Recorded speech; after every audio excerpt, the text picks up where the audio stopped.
Recent ಆಗಿ ಕೇಂದ್ರ ಸರ್ಕಾರ ದೇಶದ ಎಲ್ಲ ಹೈಯರ್ ಎಜುಕೇಶನಲ್ ಇನ್ಸ್ಟಿಟ್ಯೂಷನ್ಸ್ಗಳಲ್ಲಿ ವಿದ್ಯಾರ್ಥಿಗಳ ಮಧ್ಯೆ ಸಮಾನತೆ ತರಬೇಕು ಅಂತ ಒಂದು ಬಿಲ್ ಅನ್ನು ಪಾಸ್ ಮಾಡೋ ಪ್ರಯತ್ನ ಮಾಡಿತು.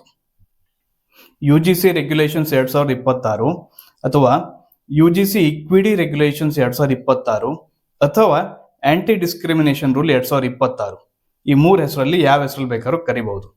ಇದರ ಮುಖ್ಯ ಉದ್ದೇಶ ಏನಂದ್ರೆ ಎಲ್ಲ ಉನ್ನತ ಶಿಕ್ಷಣ ಕಾಲೇಜ್ಗಳಲ್ಲಿ SC ST ಮತ್ತು OBC ವಿದ್ಯಾರ್ಥಿಗಳ ಮೇಲೆ ನಡೆಯುವಂತಹ ಜಾತಿ ದೌರ್ಜನ್ಯವನ್ನ ಸಂಪೂರ್ಣವಾಗಿ ನಿಯಂತ್ರಣ ಮಾಡಬೇಕು.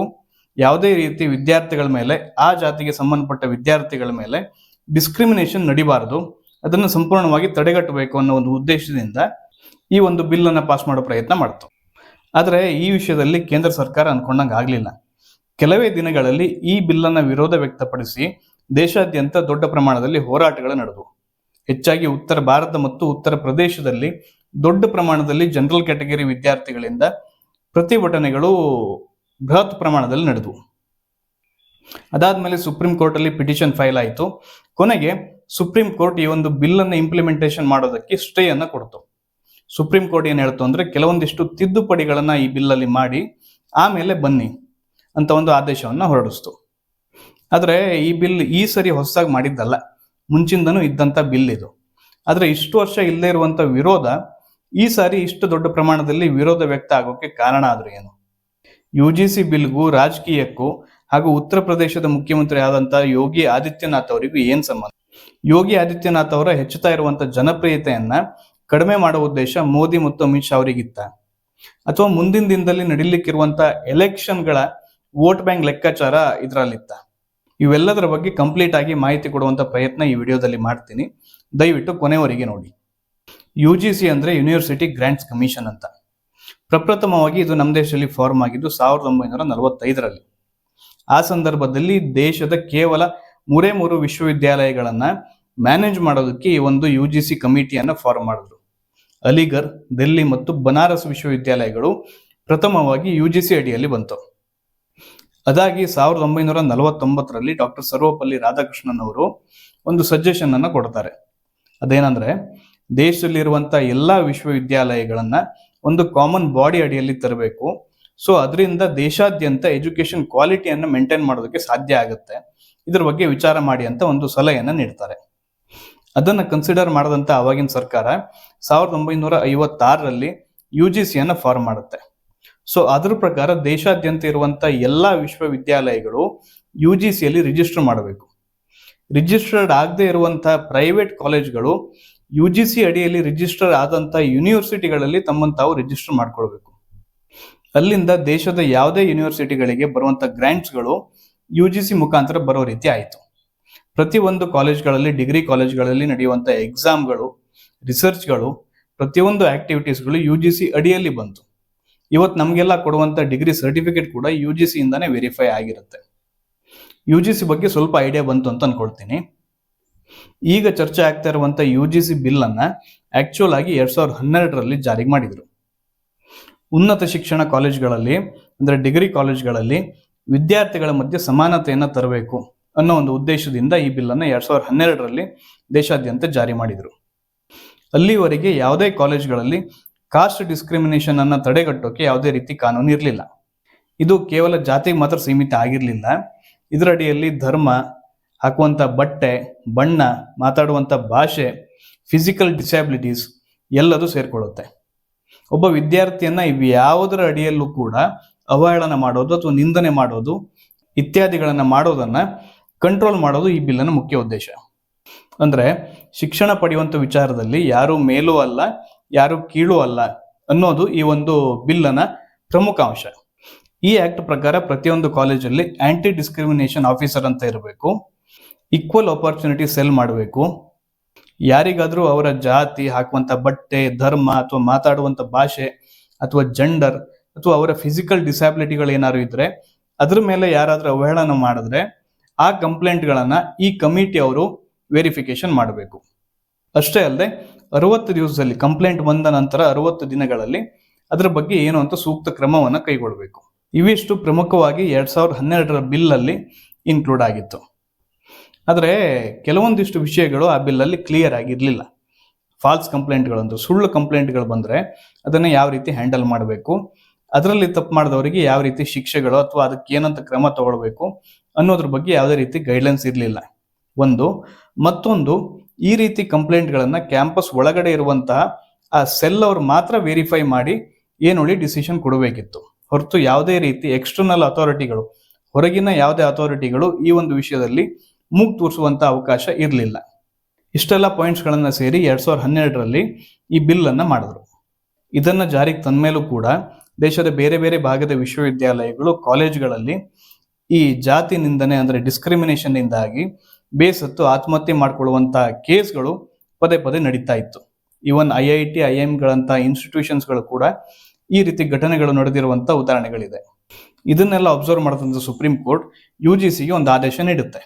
ಅದೇನಂದ್ರೆ, ಡಿಸ್ಕ್ರಿಮಿನೇಷನ್ ಇಂದಾಗಿ ಕಲಿಯುವಂತ ವಿದ್ಯಾರ್ಥಿಗಳು ಯಾವುದೇ ಕಾರಣಕ್ಕೂ ಪ್ರಾಣ ಕಳ್ಕೊಳ್ಳುವಂತ ಕೆಲಸ ಆಗಬಾರದು, ಹೇಗಾದ್ರೂ ಮಾಡಿ ಈ ರೀತಿ ಕೃತ್ಯಗಳು ನಡೆಯೋದನ್ನ ಕಂಟ್ರೋಲ್ ಮಾಡಬೇಕು ಅಂತ ಒಂದು ಆದೇಶ ನೀಡುತ್ತೆ. ಆವಾಗ ಬಂದಿದ್ದೆ UGC ಬಿಲ್ 2026. 2012ರಲ್ಲಿ ಮಾಡಿದಂಥ ಬಿಲ್ಲಿಗೆ ಕೆಲವೊಂದಿಷ್ಟು ಬದಲಾವಣೆಗಳನ್ನ ಮಾಡಿ ಜಾರಿಗೆ ಮಾಡೋ ಪ್ರಯತ್ನ ಮಾಡಿದ್ರು. ಸೊ 2012ರಲ್ಲಿ ಮಾಡಿದಂಥ ಬಿಲ್ಗೂ ಮತ್ತೆ ಈ ಬಾರಿ ಮಾಡಿದಂಥ ಹೊಸ ಬಿಲ್ ಅಲ್ಲಿರುವಂತಹ ಪ್ರಮುಖ ವ್ಯತ್ಯಾಸಗಳು ಯಾವ್ಯಾವ್ದು ಅಂತ ನೋಡಕ್ ಹೋದ್ರೆ, 2012ರ ಬಿಲ್ ಅಲ್ಲಿ ಕೇವಲ SC ಮತ್ತು ST ಜಾತಿಯವ್ರು ಮಾತ್ರ ಸೇರಿಸಿದ್ರು. ಆದ್ರೆ ಈ ಬಾರಿ ಅದ್ರ ಜೊತೆಗೆ OBC ಅನ್ನು ಕೂಡ ಸೇರಿಸ್ತಾರೆ. ಪ್ರತಿ ಕಾಲೇಜಲ್ಲಿ ಈ ಡಿಸ್ಕ್ರಿಮಿನೇಷನ್ ಅನ್ನ ಮಾನಿಟರ್ ಮಾಡೋಕೆ ಒಂದು ಕಮಿಟಿಯನ್ನು ಫಾರ್ಮ್ ಮಾಡಬೇಕು ಮತ್ತು ಆ ಕಮಿಟಿಯಲ್ಲಿ ಕೇವಲ SC, ST ಮತ್ತು OBC ಜಾತಿಗೆ ಸೇರಿದಂತವ್ರು ಮಾತ್ರ ಸದಸ್ಯರಾಗಿರಬೇಕು. ಹಾಗೂ ಇದರ ಮೆಂಬರ್ಸ್ ಎಲ್ಲ ಕಾಲೇಜ್ ಡಿಪಾರ್ಟ್ಮೆಂಟ್ಗಳಲ್ಲಿ ಮತ್ತು ಹಾಸ್ಟೆಲ್ಗಳಲ್ಲೂ ಕೂಡ ಇರಬೇಕು. 24/7 ಹೆಲ್ಪ್ ಲೈನ್ ಅನ್ನ ಪ್ರಾರಂಭ ಮಾಡಬೇಕು. ಕಂಪ್ಲೇಂಟ್ ಮಾಡೋಕೆ ಆನ್ಲೈನ್ ಪೋರ್ಟಲ್ ಅನ್ನ ಪ್ರಾರಂಭ ಮಾಡಬೇಕು ಮತ್ತು ವರ್ಷಕ್ಕೆ 2 ಸಾರಿ ಈ ಒಂದು ಕಮಿಟಿ UGCಗೆ ರಿಪೋರ್ಟ್ ಮಾಡಬೇಕು. ಕಂಪ್ಲೇಂಟ್ ಬಂದ 24 ಗಂಟೆಗಳಲ್ಲಿ ಈ ಒಂದು ಸಂಬಂಧಪಟ್ಟ ಕಮಿಟಿಯವರು ಆಕ್ಷನ್ ತಗೊಳ್ಬೇಕು. ಇವಿಷ್ಟು ಈ ಹೊಸ ಬಿಲ್ಲಲ್ಲಿ ಮಾಡಿದಂಥ ಪ್ರಮುಖ ಬದಲಾವಣೆಗಳು. ಈ ಹೊಸ ಬಿಲ್ಲಲ್ಲೂ ಕೂಡ ಫಾಲ್ಸ್ ಕಂಪ್ಲೇಂಟ್ಗಳು ಅಂದ್ರೆ ಸುಳ್ಳು ಕಂಪ್ಲೇಂಟ್ಗಳು ಬಂದ್ರೆ ಅದಕ್ಕೆ ಏನ್ ಮಾಡಬೇಕು, ಯಾವ ರೀತಿ ಕ್ರಮ ತಗೊಳ್ಬೇಕು ಅನ್ನೋದ್ರ ಬಗ್ಗೆ ಯಾವುದೇ ರೀತಿ ಮೆನ್ಷನ್ ಇರಲಿಲ್ಲ. ಹಾಗೂ ಈ ರೀತಿಯಾದಂಥ ಕಂಪ್ಲೇಂಟ್ಗಳನ್ನ ಆ ಇಂಟರ್ನಲ್ ಕಮಿಟಿಯವರೇ ಹ್ಯಾಂಡಲ್ ಮಾಡಬೇಕೇ ಹೊರತು ಯಾವುದೇ ರೀತಿ ಹೊರಗಿನಿಂದ ವೆರಿಫಿಕೇಶನ್ ಮಾಡೋದಕ್ಕೆ ಅವಕಾಶ ಇರಲಿಲ್ಲ. ಈಗ ಸ್ವಲ್ಪ ಹಿಂದಕ್ಕೆ ಹೋಗೋಣ. ಈ ಮೀಸಲಾತಿ ರಿಸರ್ವೇಶನ್ ಅನ್ನೋದು ಯಾವಾಗಿಂದ ಬಂತು, ಯಾಕಾಗಿ ಬಂತು ಅಂತ ನೋಡಕ್ ಹೋದ್ರೆ, ಕೆಲವೊಂದಿಷ್ಟು ಜಾತಿಯವರು ಮತ್ತು ಪಂಗಡದವರು ಸಮಾಜದಲ್ಲಿ ಅಸ್ಪೃಶ್ಯತೆ ಮತ್ತು ಅಸಮಾನತೆಯಿಂದ ಶೈಕ್ಷಣಿಕವಾಗಿ, ಆರ್ಥಿಕವಾಗಿ ಮತ್ತು ಸಾಮಾಜಿಕವಾಗಿ ಬಹಳ ಹಿಂದುಳಿದಿದ್ರು.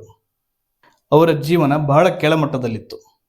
ಅದನ್ನ ಸರಿ ಮಾಡಬೇಕು, ಸಮಾಜದಲ್ಲಿ ಸಮಾನತೆ ತರಬೇಕು, ಪ್ರತಿಯೊಬ್ಬರಿಗೂ ಶಿಕ್ಷಣ, ಉದ್ಯೋಗದಂತ ಅವಕಾಶಗಳು ಸಿಗಬೇಕು ಅನ್ನೋ ಕಾರಣದಿಂದ ಆವಾಗಿನ ಶಿಕ್ಷಣ ಸಚಿವಾಲಯ ಆವಾಗಿನ ಸರ್ಕಾರಕ್ಕೆ ಒಂದು ಸಜೆಷನ್ ಅನ್ನ ಮಾಡಿತು. ಇದಾಗಿದ್ದು ಯಾವಾಗ ಅಂದ್ರೆ 1954ರಲ್ಲಿ. ಅದರಲ್ಲಿ ಅವರು ಏನೇನು ಮೆನ್ಷನ್ ಮಾಡ್ತಾರೆ ಅಂತಂದ್ರೆ, ಎಲ್ಲ ಎಜುಕೇಶನ್ ಇನ್ಸ್ಟಿಟ್ಯೂಷನ್ಗಳಲ್ಲಿ SC ಮತ್ತು ST ವರ್ಗಕ್ಕೆ ಸೇರಿದಂಥವರಿಗೆ 20% ಮೀಸಲಾತಿ, 20% ಸೀಟ್ಗಳನ್ನ ರಿಸರ್ವ್ ಆಗಿ ಇಡಬೇಕು ಮತ್ತು ಎಲ್ಲ ರೀತಿ ಕ್ವಾಲಿಫೈಯಿಂಗ್ ಎಕ್ಸಾಮ್ಗಳಲ್ಲಿ 5% ಮಾರ್ಕ್ಸ್ ಅನ್ನ ಕನ್ಸೆಷನ್ ಆಗಿ ಕೊಡಬೇಕು ಅನ್ನೋ ಪ್ರಪೋಸಲ್ ಅನ್ನ ಮುಂದಿಡ್ತಾರೆ. ಆಮೇಲೆ 1982ರಲ್ಲಿ ಅದನ್ನ ಸ್ವಲ್ಪ ರಿವೈಸ್ ಮಾಡಿ SC ಅವರಿಗೆ 15% ರಿಸರ್ವೇಶನ್ ಮತ್ತು ST ಅವರಿಗೆ 7.5% ರಿಸರ್ವೇಶನ್ ಅನ್ನ ಎಲ್ಲ ಎಜುಕೇಶನ್ ಇನ್ಸ್ಟಿಟ್ಯೂಷನ್ಸ್ಗಳಲ್ಲಿ ಜಾರಿ ಮಾಡುತ್ತೆ. ಟೋಟಲ್ ಆಗಿ 22.5% ರಿಸರ್ವೇಶನ್ ಆವಾಗ ಮಾಡಿದ್ರು. ಇದಕ್ಕೂ ಮುಂಚೆ 1979ರಲ್ಲಿ ಮಂಡಲ್ ಕಮಿಷನ್ ಅಂತ ಆವಾಗಿನ ಸರ್ಕಾರ ಒಂದು ನಿಯೋಗವನ್ನ ಸ್ಥಾಪನೆ ಮಾಡಿತು.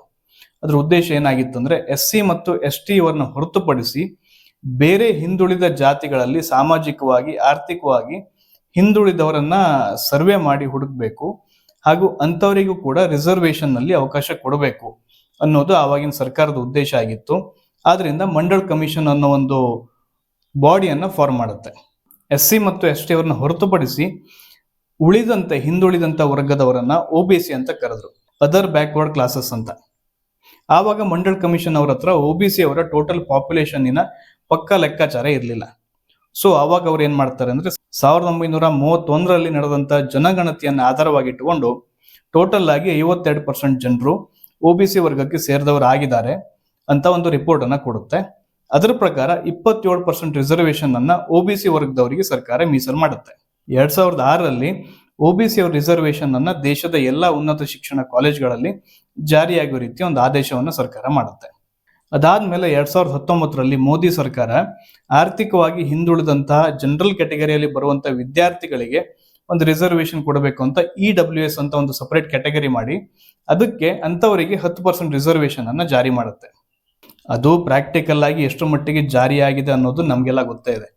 ಯಾಕಂದ್ರೆ EWS ಅಡಿಯಲ್ಲಿ ಬರಬೇಕು ಅಂದ್ರೆ ಅವರ ವಾರ್ಷಿಕ ಸರಾಸರಿ ಆದಾಯ 8 ಲಕ್ಷಕ್ಕಿಂತ ಕಡಿಮೆ ಇರಬೇಕು. ಹಾಗೂ 8 ಲಕ್ಷ ಆದಾಯ ಜನರಲ್ ಕ್ಯಾಟಗರಿಯಲ್ಲಿ ಬರುವಂತ ದೇಶದ ಮ್ಯಾಕ್ಸಿಮಮ್ ಜನರ ಸರಾಸರಿ ವಾರ್ಷಿಕ ಆದಾಯ. 1992ರ ಸುಪ್ರೀಂ ಕೋರ್ಟ್ ಆದೇಶದ ಪ್ರಕಾರ ದೇಶದಲ್ಲಿ ರಿಸರ್ವೇಶನ್ ಅನ್ನೋದು 50%ಗಿಂತ ಜಾಸ್ತಿ ಏರಬಾರದು ಅಂತ ಇದೆ. ಯಾಕಂದ್ರೆ ಸಂವಿಧಾನದ ಸಮಾನ ಅವಕಾಶ ಅನ್ನೋ ಒಂದು ತತ್ವಕ್ಕೆ ಹೊಡೆತ ಬೀಳುತ್ತೆ. ಅದರಿಂದ 50%ಗಿಂತ ಜಾಸ್ತಿ ರಿಸರ್ವೇಶನ್ ಅನ್ನ ಎಲ್ಲೂ ಕೊಡಬಾರದು ಅಂತ ಸುಪ್ರೀಂ ಕೋರ್ಟ್ ಇಂದ ಒಂದು ಆದೇಶ ಇದೆ. ಆದರೆ ಇವತ್ತು ಎಷ್ಟೋ ರಾಜ್ಯಗಳಲ್ಲಿ 50 ಅಲ್ಲ 60%ಗಿಂತ ಜಾಸ್ತಿ ರಿಸರ್ವೇಶನ್ ಚಾಲ್ತಿಯಲ್ಲಿದೆ. ನಮ್ಮ ಕರ್ನಾಟಕದಲ್ಲ 56% ರಿಸರ್ವೇಶನ್ ಇದೆ. EWS ಅನ್ನು ಸೇರಿಸಿದ್ರೆ 66% ಆಗುತ್ತೆ. ಇವಿಷ್ಟು ಒಂದ್ ಕಡೆ ಆದ್ರೆ ಈ ಬಿಲ್ ವಿರುದ್ಧ ಪ್ರತಿಭಟನೆಗಳು ಯಾಕಾಯಿತು, ಇಷ್ಟೊಂದು ವಿರೋಧ ಬರೋಕೆ ಕಾರಣ ಏನು ಅಂತ ನೋಡಕ್ ಹೋದ್ರೆ, ಮೊದಲನೇದಾಗಿ ಈ ಬಿಲ್ ಅಲ್ಲಿ ಜನರಲ್ ಕ್ಯಾಟಗರಿ ಅವ್ರನ್ನ ಸೇರಿಸಿಲ್ಲ ಅನ್ನೋದು. ಇವತ್ತಿನ ಕಾಲದಲ್ಲಿ ಜನರಲ್ ಕ್ಯಾಟಗರಿ ಅವರ ಮೇಲೂ ಕೂಡ ಅತಿ ಹೆಚ್ಚು ಜಾತಿ ನಿಂದನೆಗಳಂತ ಪ್ರಕರಣಗಳು ನಡೀತಾ ಇದೆ ದೇಶಾದ್ಯಂತ. ಪ್ರತಿಯೊಬ್ಬರಿಗೂ ಕೂಡ ಅವರವರ ಜಾತಿಯ ಬಗ್ಗೆ ಅಭಿಮಾನ ಇರುತ್ತೆ, ಹೆಮ್ಮೆ ಇರುತ್ತೆ, ಬೇರೆ ಜಾತಿಯ ಮೇಲೆ ಗೌರವ ಇರುತ್ತೆ. ಪ್ರತಿಯೊಂದು ಜಾತಿ ಕೂಡ ಅದರದ್ದೇ ಆದಂತಹ ಚರಿತ್ರೆ ಇದೆ, ಆಚರಣೆಗಳಿದೆ, ಧಾರ್ಮಿಕ ಆಚರಣೆಗಳಿದೆ, ಹಿನ್ನೆಲೆಗಳಿದೆ. ಆದ್ರಿಂದ ಈ ಬಿಲ್ ಅಲ್ಲಿ ಜನರಲ್ ಕ್ಯಾಟಗರಿ ಅವ್ರನ್ನ ಕೈ ಬಿಡಲಾಗಿದೆ. ಕೇವಲ SC ST ಮತ್ತು OBC ಅನ್ನ ಮಾತ್ರ ಸೇರಿಸಲಾಗಿದೆ ಅನ್ನೋದು ಮೊದಲನೇ ವಾದ. ಯಾಕಂದ್ರೆ ಯಾವುದೇ ಜಾತಿಯ ನಿಂದನೆ ಮಾಡೋದು ಕೂಡ ತಪ್ಪೆ. ಈ ಬಿಲ್ಲಿನ ಪ್ರಮುಖ ಉದ್ದೇಶ ಏನಂದ್ರೆ ಸಮಾನತೆ ತರಬೇಕು ಅಂತ. ಆದ್ರೆ ಈ ರೀತಿ ಸೆಲೆಕ್ಟೆಡ್ ಜಾತಿಗಳಿಗೆ ಮಾತ್ರ ಈ ಬಿಲ್ ಅಲ್ಲಿ ಸೇರಿಸಿದ್ರೆ ಇದು ಸಮಾನತೆ ಸೃಷ್ಟಿ ಆಗುವುದಿಲ್ಲ, ಅಸಮಾನತೆಯನ್ನ ಜಾಸ್ತಿ ಮಾಡುತ್ತೆ.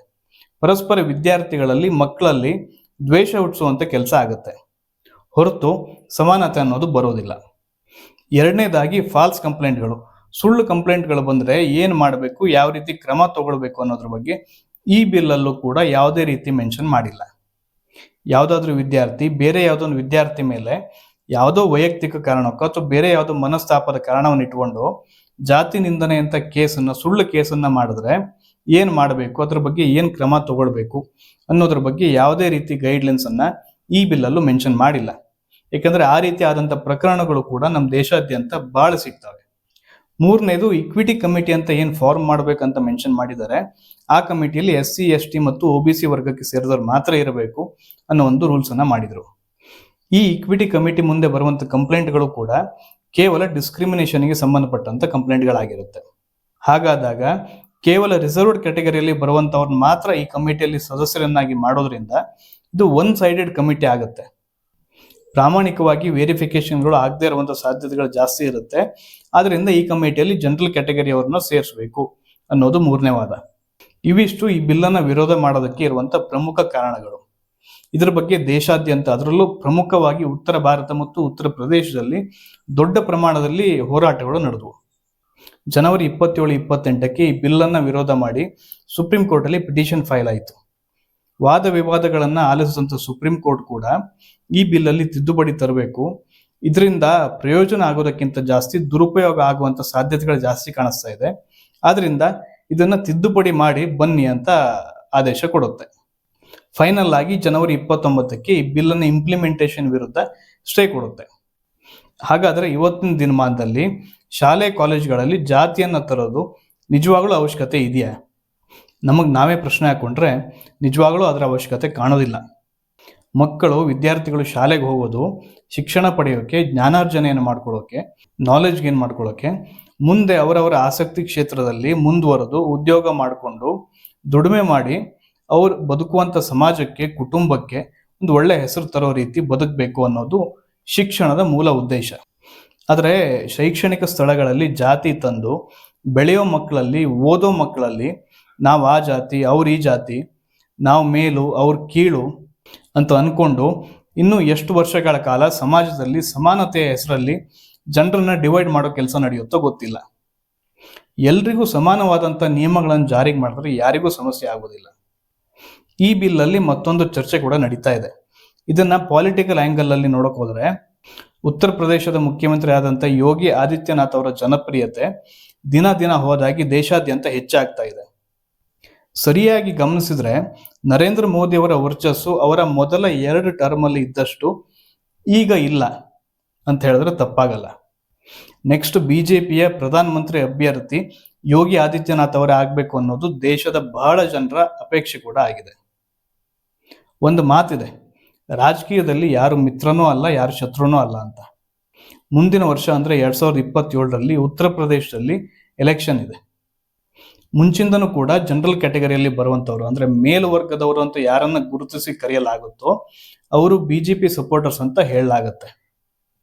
ಈ ಬಿಲ್ಲಿಂದ ಮೇಲ್ವರ್ಗದವರು ಅಂದ್ರೆ ಜನರಲ್ ಕ್ಯಾಟಗರಿ ಅವರು ಸಿಟ್ಟಾಗಿ ಉತ್ತರ ಪ್ರದೇಶದಲ್ಲಿ ಯೋಗಿ ಅವರಿಗೆ ಬೀಳುವಂತ ಬಿಜೆಪಿ ಓಟ್ಗಳು ಅಂದ್ರೆ ಮೇಲ್ವರ್ಗದ ಓಟ್ಗಳು ಕಡಿಮೆ ಆಗ್ಬಹುದು. ಇದರಿಂದ ಯೋಗಿ ಆದಿತ್ಯನಾಥ್ ಅವರು ಬರೋ ಎಲೆಕ್ಷನ್ ಅಲ್ಲಿ ಸೋಲ್ಬಹುದು. ಇನ್ನು ಗೆದ್ರೂ ಕೂಡ ಕಡಿಮೆ ಮಾರ್ಜಿನ್ ಅಲ್ಲಿ ಗೆಲ್ಬಹುದು ಅನ್ನೋ ಲೆಕ್ಕಾಚಾರ ಇದೆ ಅಂತ ಹೇಳಲಾಗ್ತಾ ಇದೆ. ಆವಾಗ ಆಟೋಮೆಟಿಕಲಿ ಪಕ್ಷದಲ್ಲಿ ಅವರಿಗೆ ಅವರ ಇಂಪಾರ್ಟೆನ್ಸ್ ಕಡಿಮೆ ಆಗುತ್ತೆ. PM ರೇಸ್ ಇಂದ ಹಿಂದಿಡಬಹುದು ಅನ್ನೋ ಒಂದು ಕ್ಯಾಲ್ಕುಲೇಷನ್ ಬಿಜೆಪಿ ಹೈಕಮಾಂಡ್ ತಲೆಯಲ್ಲಿ ಇದೆ ಅಂತ ಹೇಳಲಾಗ್ತಾ ಇದೆ. ಇದಕ್ಕೆ ಪೂರಕವಾಗಿ ಉತ್ತರ ಪ್ರದೇಶದಲ್ಲಿ ಹಲವಾರು ಬಿಜೆಪಿ ಮುಖಂಡರು ಸ್ವ ಇಚ್ಛೆಯಿಂದ ರಾಜೀನಾಮೆ ಕೊಡ್ತಾ ಇದ್ದಾರೆ. ಜಿಲ್ಲಾಧ್ಯಕ್ಷರು, ಯುವ ಮೋರ್ಚಾ ಉಪಾಧ್ಯಕ್ಷರಂತ ಮುಖಂಡರು ಕೂಡ ಈ ಒಂದು ಬಿಲ್ಲನ್ನ ವಿರೋಧ ವ್ಯಕ್ತಪಡಿಸಿ ರಾಜೀನಾಮೆ ಕೊಡ್ತಾ ಇದ್ದಾರೆ. ಬಿಜೆಪಿ MLC ಕೂಡ ಈ ಒಂದು ಬಿಲ್ಲನ್ನ ವಿರೋಧ ವ್ಯಕ್ತಪಡಿಸಿ ಪತ್ರವನ್ನ ಬರೆದಿದ್ದಾರೆ. ಇದನ್ನೆಲ್ಲ ನೋಡಿದ್ರೆ ಕೆಲವೊಂದಿಷ್ಟು ವಿಷಯಗಳು ಕೇವಲ ಊಹಾಪೋಹ ಅಂತ ಹೇಳೋಕ್ಕಾಗಲ್ಲ. ಈ ತರಹದ ಕಾಯ್ದೆಗಳನ್ನ ನೋಡಿದ್ರೆ ಮೋದಿ ಅವರ ಸರ್ಕಾರ ಅವ್ರದೇ ಸರ್ಕಾರದಂತ ಸ್ಲೋಗನ್ ಆದಂತ ಸಬ್ಕಾ ಸಾಥ್ ಸಬ್ಕಾ ವಿಕಾಸ್ ಅನ್ನೋದನ್ನ ನಿಜವಾಗ್ಲೂ ಫಾಲೋ ಮಾಡ್ತಾ ಇದೆಯಾ ಅನ್ನೋ ಪ್ರಶ್ನೆ ಮೂಡುತ್ತೆ. ನಿಮ್ಗೇನ್ ಅನ್ಸುತ್ತೆ? ಕಮೆಂಟ್ ಮಾಡಿ.